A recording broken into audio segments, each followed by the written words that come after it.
The note was written in handwriting I thought I'd never see again. 4 simple words that shattered 20 years of grief and acceptance. I never really died. It was tucked under my pillow, written in the distinctive cursive of my twin sister Amy, who I watched burn to death 2 decades ago. My name is Lisa Johnson, and at 47 years old, I thought I knew the difference between reality and impossibility. I'm a librarian who deals in facts, cataloged information, and the concrete world of books and documentation.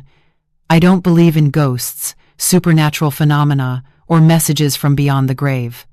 But when you find a note in your bedroom written by someone whose funeral you attended, whose ashes you scattered, whose death certificate you keep in a safety deposit box, well, that's when your carefully ordered world begins to crumble. I've lived alone in my modest Denver home for the past 15 years, ever since I moved back to Colorado to be closer to the few family members I had left. The house sits in the Highlands neighborhood where the streets are quiet and the view of the Rocky Mountains serves as a daily reminder that some things are permanent and unchanging. My life has become a careful routine built around managing the kind of loss that changes the fundamental structure of who you are. Amy wasn't just my sister, she was my twin, my other half, my best friend and fiercest protector, all rolled into one person who shared my face but possessed a courage I never had. We came into this world together, 3 minutes apart, and I always assumed we'd leave it the same way. When she died at 27 in that horrible house fire, she took half of my soul with her, leaving me to navigate the world as an incomplete person learning how to exist alone. The fire happened on a cold February night in 2004. Amy was staying at her boyfriend's apartment near the University of Colorado campus when a space heater malfunctioned in the middle of the night.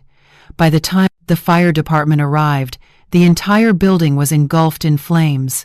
They found Amy's body in what used to be the bedroom, burned beyond recognition but identified through dental records, and the distinctive silver bracelet she never took off, the one I gave her for our 21st birthday.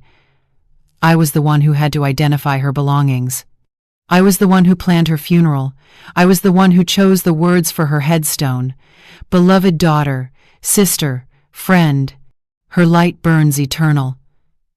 I was the one who held our Aunt Karen as she sobbed uncontrollably during the service.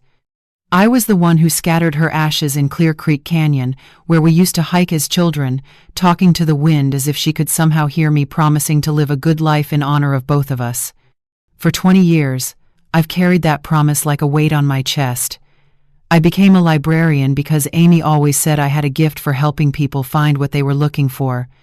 I volunteer at the local animal shelter because she loved dogs more than most people. I send flowers to our Aunt Karen every year on Amy's birthday because grief shared is somehow more bearable than grief carried alone. But now, holding this impossible note in my trembling hands, everything I thought I knew about that night, about her death, about the last 20 years of my life built on the foundation of her absence, suddenly felt like it might be built on a lie. Because if Amy never really died, then who did I bury? Whose ashes did I scatter? And why has she waited 20 years to tell me the truth? Sometimes the most terrifying revelations don't come from strangers in dark alleys. Sometimes they come from the people we thought we'd lost forever, written in handwriting we memorized as children, tucked under pillows where only we would find them. My daily routine has been the same for 15 years, built around the kind of careful structure that keeps grief at bay and prevents the mind from wandering into dangerous territory. I wake up every morning at 6:30, make coffee, in the same blue mug Amy gave me for Christmas, 2003, the last Christmas we spent together, and sit at my kitchen table reading the Denver Post while watching the sunrise paint the mountains pink and gold. Work provides the perfect escape from thoughts I'd rather not think. The Denver Public Library's Central Branch is my sanctuary, a place where problems have solutions found in reference books, where questions have answers cataloged and cross-referenced, where the messiness of human emotion gets organized into neat, dewy decimal categories. I've been the head of research services for 8 years now, helping visitors find everything from genealogy records to tax forms to obscure historical documents. My colleagues see me as the reliable one, the person who never calls in sick, never complains about working weekends, never seems rattled by difficult patrons or impossible research requests. They don't know that. Staying busy keeps me from remembering what it felt like to have someone who knew me completely, someone who could finish my sentences and predict my thoughts and make me laugh until I couldn't breathe. The house I live in is a 1,940 bungalow with original hardwood floors that creak in all the familiar places and a back porch where I drink my evening tea while watching the sun disappear behind the mountains. It's modest but comfortable, filled with books in every room and photographs that tell the story of a life shared until it wasn't. Amy's presence is everywhere in the paintings she made in college that hang on my walls, in the succulent garden she started on my kitchen windowsill that I've somehow managed to keep alive, in the vintage record player she bought at a flea market that still sits in my living room. My brother Tom calls every Wednesday evening at exactly 7 o'clock, a ritual we've maintained since Amy's death. He's 3 years older than Amy and me, works as a construction foreman in Colorado Springs, and has always felt responsible for taking care of his sisters, even though we were all adults when tragedy struck. Our conversations are predictably comforting updates about his kids, discussions about Broncos games, gentle check-ins about my well-being, disguised as casual questions about work or weekend plans. "You doing okay, Liz?" he always asks before we hang up, using the nickname only family members are allowed to use. "I'm doing fine, Tommy," I always respond, and mostly I mean it. Our Aunt Karen visits on the first Sunday of every month, bringing homemade cookies and stories about Amy that somehow always make me feel closer to my sister instead of farther away. Karen raised us after our parents died in a car accident when we were 15, stepping into a maternal role she'd never expected to fill and doing it with a grace that still amazes me. She's 73 now. With silver hair she wears in a neat bun and a way of looking at me that suggests she sees more than I want her to see. "Amy wouldn't want you to stop living because she's gone," Karen often says during these visits, always gently, never pushing, but making her point clear nonetheless. I've been seeing Dr. Jennifer Miller, a therapist who specializes in grief counseling, for the past 2 years. Not because I'm falling apart, I function perfectly well, thank you very much, but because Tom worried I was too isolated, too focused on maintaining the status quo, instead of actually healing. Dr. Miller is patient and insightful, helping me navigate the complex emotions of survivor's guilt and twin loss, without making me feel broken or pathological. Grief doesn't have a timeline, she often reminds me. But it also doesn't have to become a permanent identity. This was my life, structured, predictable, carefully managed, and reasonably peaceful. Until I found that note and everything I thought I knew came crashing down. The second note appeared 3 days later, tucked inside my coffee mug when I opened the kitchen cabinet. This one was longer, more detailed, written in Amy's unmistakable handwriting. "Remember the summer we built the treehouse? You were afraid of heights, but you climbed up anyway because you trusted me. I need you to trust me now. My hands shook as I held the paper, studying every curve and loop of letters I knew as well as my own handwriting. Amy always wrote her A's with a distinctive flourish, always pressed too hard with the pen, always slanted her words slightly to the right. This was definitely her handwriting, but Amy had been dead for 20 years. Dead people don't leave notes in coffee mugs. I searched my entire house, checking every lock, every window, every possible entry point. Nothing was disturbed. My security system showed no breaches, no unauthorized entries. Yet somehow, someone had been in my kitchen, in my most private space, leaving impossible messages. The third note was waiting on the bathroom mirror when I woke up the next morning. "I know you're scared. I know this doesn't make sense, but I've been watching over you all these years, and now I need your help. This time I called Tom immediately. "Someone is playing a sick joke on me," I said, my voice barely steady, as I read him the notes over the phone. "Lisa, slow down. What are you talking about?" I explained about finding the notes, about the handwriting, about someone somehow getting into my locked house without triggering any alarms. Tom was quiet for a long time before responding. "Liz, honey, maybe you should call Dr. Miller. This sounds like, well, maybe your mind is playing tricks on you." "My mind is not playing tricks on me, Tom. These notes are real. Someone is leaving them. Someone who writes exactly like Amy. Someone who knows about the treehouse we built 30 years ago. Lisa, think about what you're saying." But I knew what I was seeing. The notes kept appearing in my car's glove compartment, tucked into books on my library desk, slipped under my pillow while I showered. Each one contained memories that only Amy would know. The time we got lost in the woods, and she sang to keep me from crying, the secret language we invented as children, the promise we made to always take care of each other no matter what. Dr. Miller listened patiently during our emergency session as I described the notes and my growing certainty that someone was stalking me. "Lisa, grief can manifest in complex ways," she said gently. "Sometimes, when we're under stress, our minds can create experiences that feel completely real but are actually projections of our deepest longings. You think I'm writing these notes myself? I think you're experiencing something traumatic, and your brain is trying to process emotions you've kept buried for 20 years.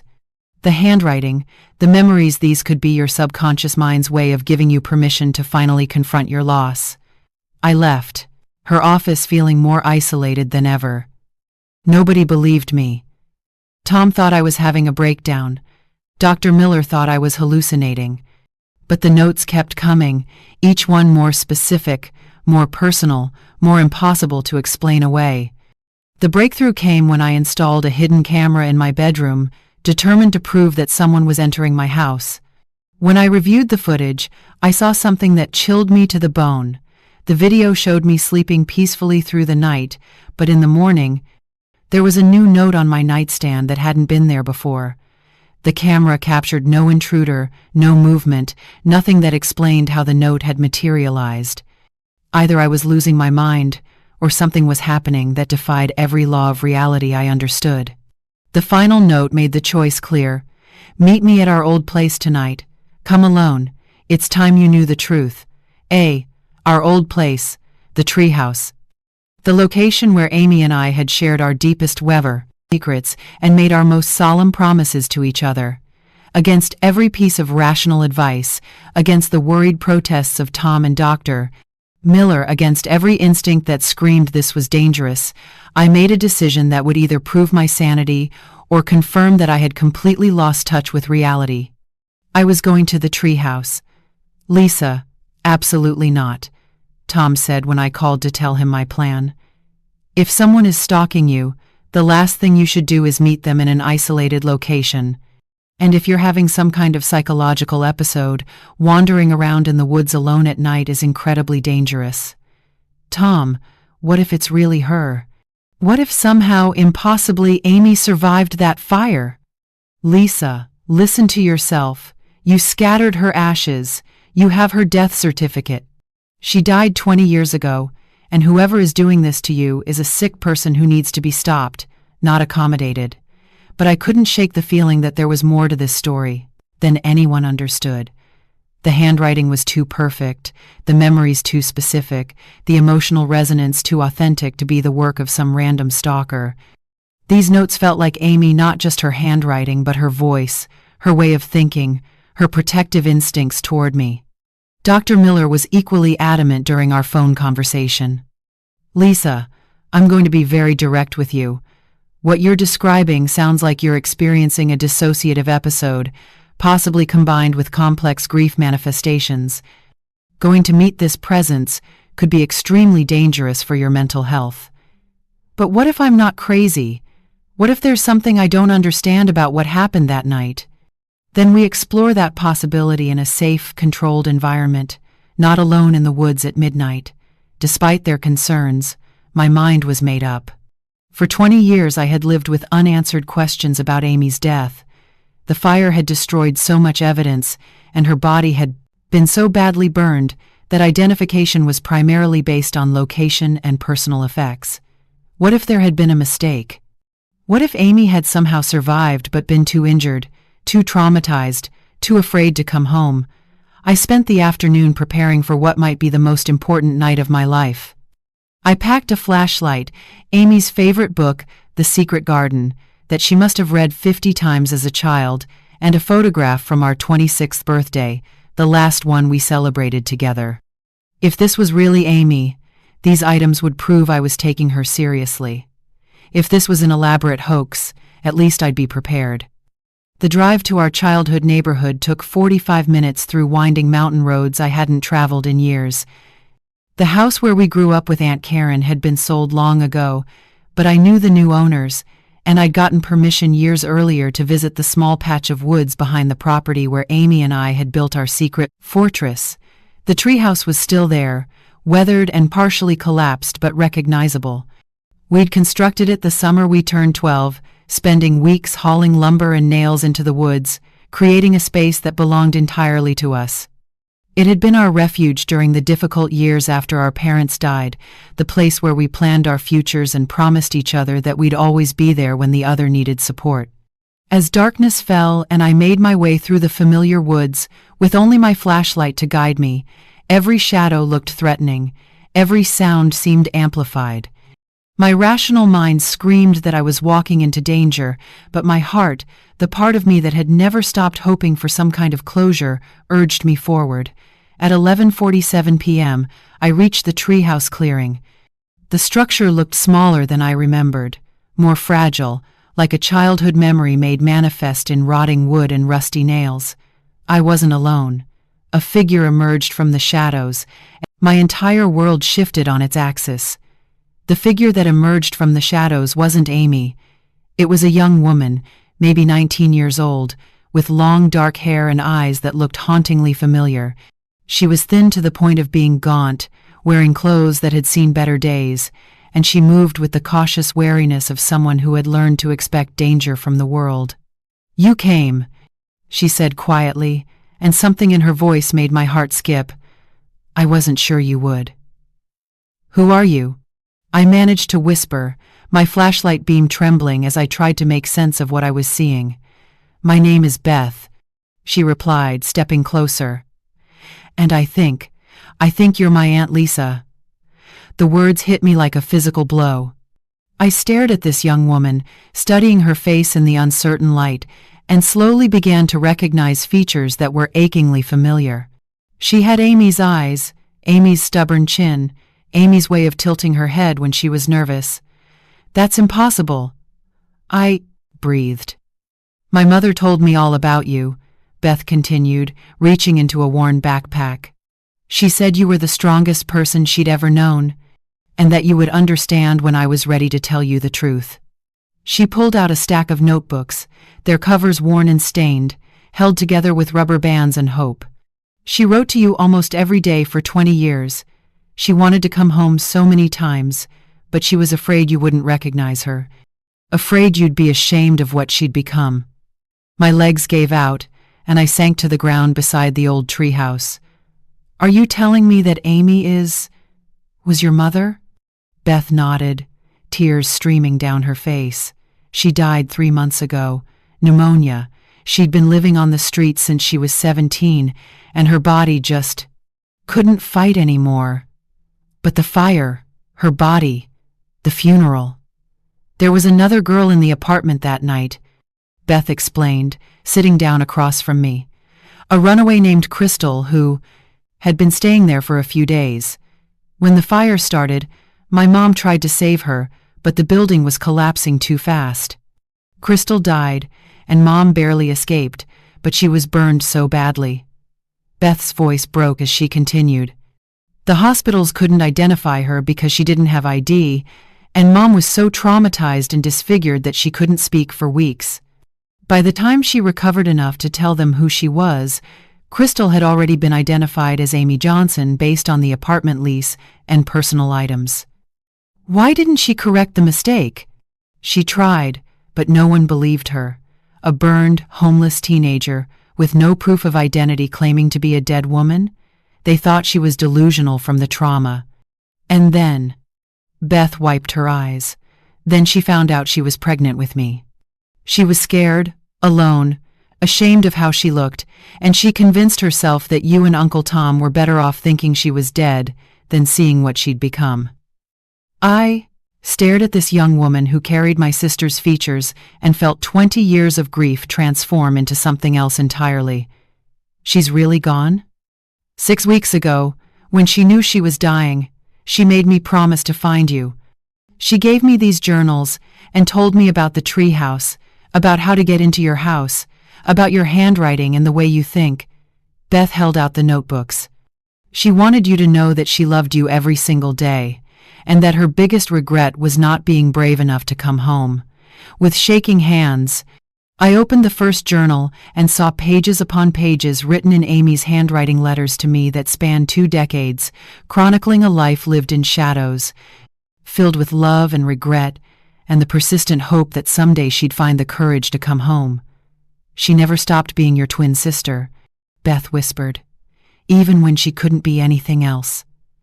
The weeks that followed that night in the woods changed everything about how I understood loss, love, and the complex ways people survive trauma. Beth came home with me that night, and together we began the long process of piecing together Amy's life from the journals she'd left behind, 20 years of letters addressed to me, chronicling a parallel existence I never knew was happening. Reading Amy's words was like having conversations with a ghost, except the ghost was real and had been loving me from a distance all these years. She wrote about watching me from afar during college graduations and work promotions, about being proud when I became head librarian, about crying when she saw me visit her fake grave on birthdays and holidays. I wanted to run to you so many times. One entry read, "But I look in mirrors and see a monster, and I can't bear the thought of you seeing me this way, and wishing I really had died in that fire." The burns had been extensive, covering much of the right side of her face and body.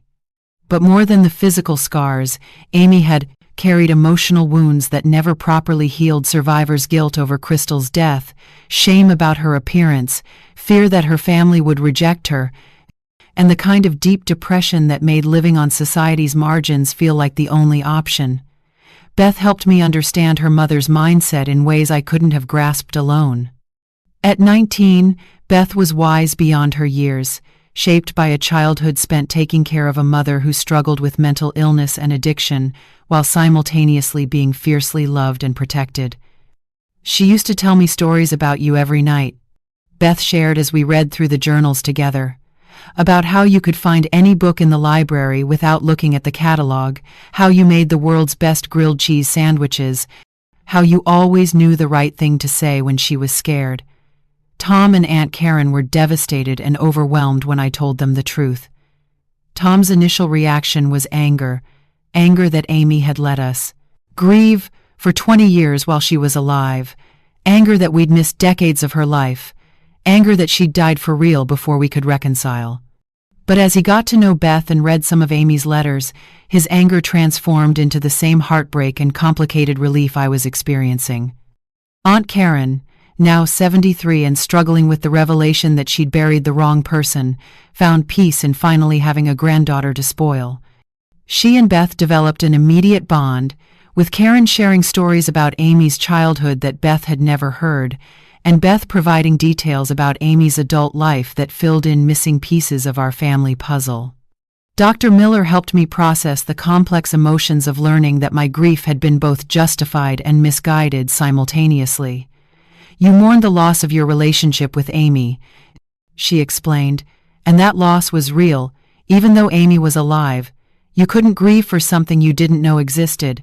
6 months after, that night at the treehouse, Beth moved in with me permanently. We established new routines, family dinners with Tom's kids, who were thrilled to discover they had a cousin, regular visits with Aunt Karen, and quiet evenings reading Amy's journals together and sharing memories that helped us both heal. I also started volunteering at Denver's homeless shelters, inspired by Amy's stories and driven by the knowledge that there might be other families torn apart by circumstances they couldn't control. The most profound change was internal. For 20 years I'd carried survivor's guilt about being the twin who lived while Amy died. Now I understood that we'd both survived, just in very different ways. Amy had survived trauma, addiction, homelessness, and profound loss while still managing to love me unconditionally from a distance. The last entry in Amy's final journal, written just days before she died, said simply, "Tell Lisa that loving her was the only thing that kept me alive for 20 years, and that meeting Beth was the only thing that made dying okay." Sometimes the people we lose never really leave. Sometimes they just find different ways to love us.